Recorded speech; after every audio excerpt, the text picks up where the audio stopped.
Okay, guys. Episode 1 of the Candid Content Revolution podcast. I figured I maybe should start out with why candid content and why I'm so passionate about it. I feel like I've been talking about it for a decade. It's been a journey. It's been a journey to encourage my clients to show up online. It's been a journey helping founders and creators and thought leaders understand why being vulnerable is key to authentic social media and for the algorithm. Over the years, I've spent a lot of time on social media, and I get sucked into the rabbit hole of content, both as a professional and as a consumer. Social media has been referred to the junk food of communication. We all love to hate social media. We proclaim it useless, but it's very hard for a lot of us to look away. As a mental health advocate and a social media strategist, it's time for me to take a deep dive into what good content could look like on social media, and then set myself on a mission to teach it to brands and creators alike.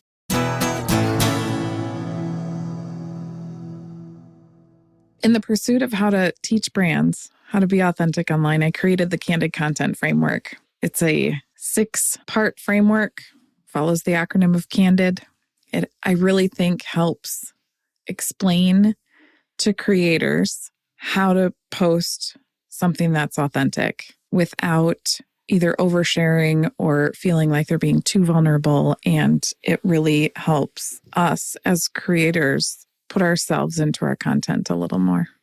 But on the bigger picture, I always tell people the high dream for me is I'd like to improve the culture of social media. I think the only way we're going to do that is if we stop trying to be other people online, and if our businesses start to embody the values that we do as business owners. Can you imagine if social media encouraged meaningful conversations versus just the negativity and pitting each other against views, or our negativity bias in terms of we'll share something negative over something positive? When accounts engage sincerely, they pave the way for substantial dialogue, right? So instead of just pitching our services and just laying thought leadership out there, hoping people deem it important enough to read and actually implement something, we could transform social platforms from places of passive scrolling to active engagement.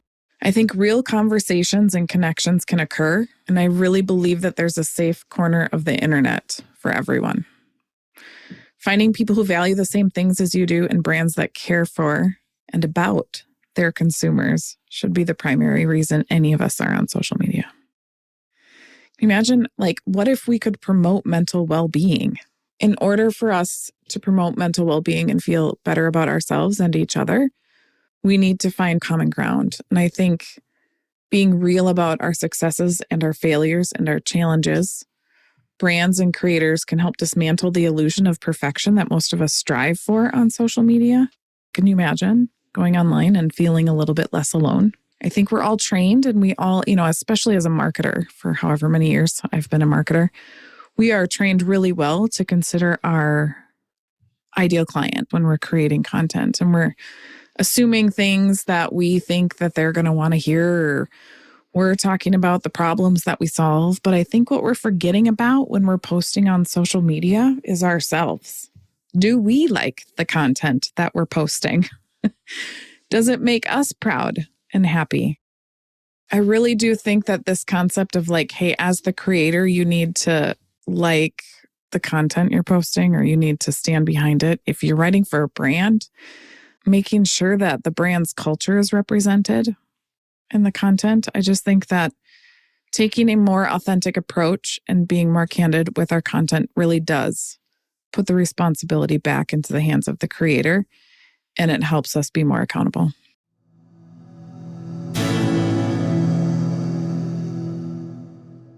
I came across social media, or I joined Facebook, I guess, in 2008. I consider myself a dinosaur now in the industry. But when I look back on some of my old posts, I can tell that I was looking or seeking attention.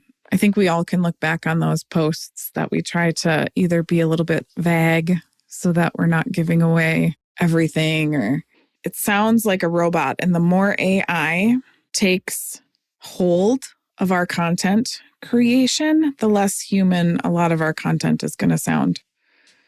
So if we can make sure to keep the human in our content, I think we'll be able to spread more light on the internet.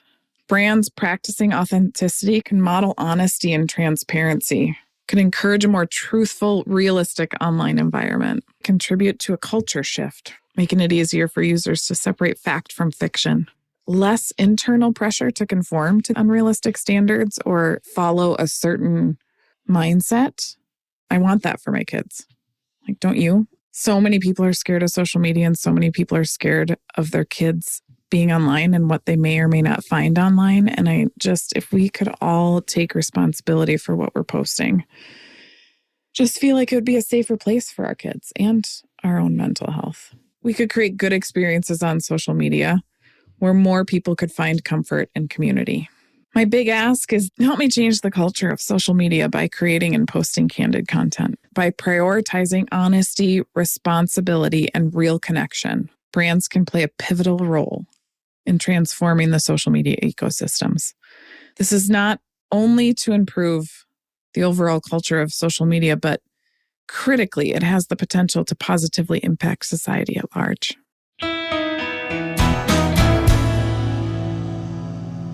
This, my friends, is why I've put so much time and effort into creating this formula to help people understand what it means to be authentic online.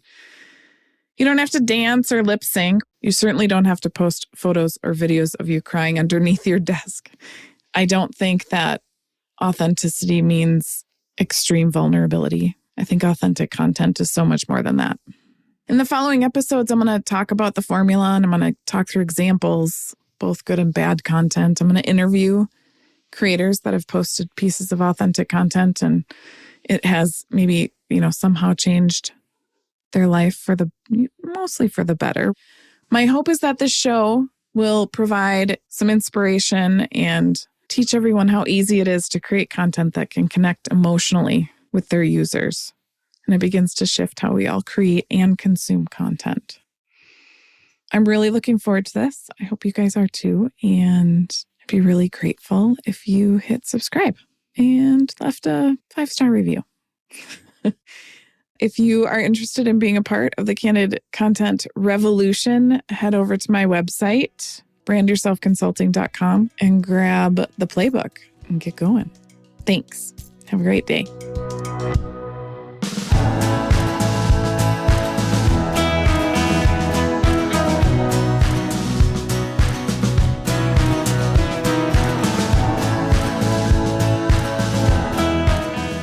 Thanks, friend, for listening. My thanks to Brand Out Loud Design for their audio branding and sound design. If you enjoyed the show and want to share it with others, why not leave us a 5-star review? And remember to subscribe wherever you get your podcasts. You can also connect with me on Instagram at Tammy Enfield. And until next time, authentically yours. I'm Tammy, and this is the Candid Content Revolution.